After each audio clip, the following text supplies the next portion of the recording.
What's up, guys? So last week I was on a plane to Virginia to attend my sister-in-law's wedding, and I had brought along my MSI GS60 Ghost Pro laptop in hopes of enjoying some in-flight Doom to pass the time. Well, much to my dismay, the experience was so unpleasant that for the first time in my life I saw the world through the eyes of a console gamer. So it got me thinking, is it even possible to game comfortably on a plane in the first place? Assuming, of course, that you're a pleb like me with standard economy seating. Immediately, I was determined to see how much fun one could have gaming 30,000 feet in the air. So in addition to covering Computex in Asia, which is where I am now, I began a side quest to try and create the best airborne PC gaming experience possible during my 13-hour flight from LA to Taiwan. Of course, before we can tackle the issue, we must first look back at what went so horribly wrong en route to Virginia. To make a long story short, it was mostly the laptop's fault. To its credit, the GS60 makes for a great gaming and editing station, but its 15.6-inch form factor is simply too big and heavy for the dinky fold-out tables you find in coach seating. The end result is either major table sag or having the laptop teeter on the edge of the table like a seesaw when your hands apply too much force. Since there's also no room for a mouse on the table, I put the mouse and mousepad on one side of the keyboard, which actually worked out pretty well. If not for its size, the GS60 would still be a poor choice for sky-high gaming in my book due to its shockingly weak battery life. The laptop only managed to get around 1 hour and 20 minutes of continuous game time after cutting the cord, and that was at low to medium screen brightness. While many airplanes have AC power for their passengers these days, there's still a fair number of smaller aircraft that don't, and even the ones that do don't guarantee that their ports will work. The AC outlet for my seat to Virginia was completely dead from the moment I boarded, so in the end, my playtime was severely limited by the depressing lifespan of my laptop's battery. Clearly, it was going to take a smaller, more power-efficient, and equally fast device to solve all the issues found with my GS60, so I procured a Razer Blade for my second attempt at airborne gaming. Now, while a 15.6-inch screen is too large for plane use, no one wants to game on a tiny screen either, so I found the Blade's 14-inch screen to strike a nice balance between screen real estate and portability.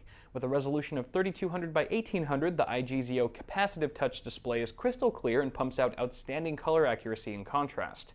I'm definitely not a fan of the screen's reflective tempered glass, but fortunately the cabin lights were turned off for most of my flight, so I wasn't bombarded with heinous amounts of glare. Since most of my playtime was spent in the dark, the Chroma RGB backlit keys were a welcome addition with a handful of lighting effects to boot. I found key travel to be a tad on the shallow side, but the keys are well sized and spaced apart to allow for fluid gaming. As with the GS60, I had to use my mouse directly on the laptop despite its smaller profile. In this cramped configuration, the Blade's narrower 10-keyless design brings your hands closer together, pointing inward, which, while tolerable, isn't quite as comfortable as having your arms straight out in front of you. Another thing to consider here is how sharp the laptop's industrial design is. Quite literally. After a few hours of gaming, I noticed some slight irritation from my wrist constantly rubbing against the super straight edge of the Blade's housing. To avoid any discomfort on your next flight, I would suggest grabbing some repositional wrist rests for your laptop.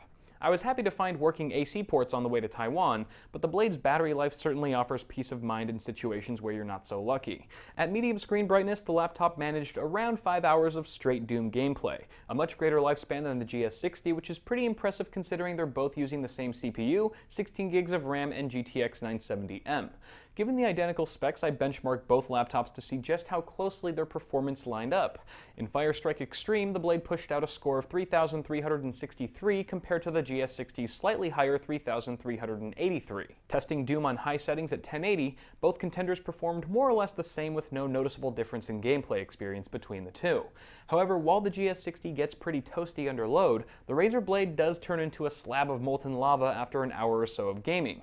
Had I known this going into my flight, I would have packed a portable laptop cooler to keep the heat under wraps. Now, apart from the laptop, equally important to my airbound gaming experience was my choice of peripherals.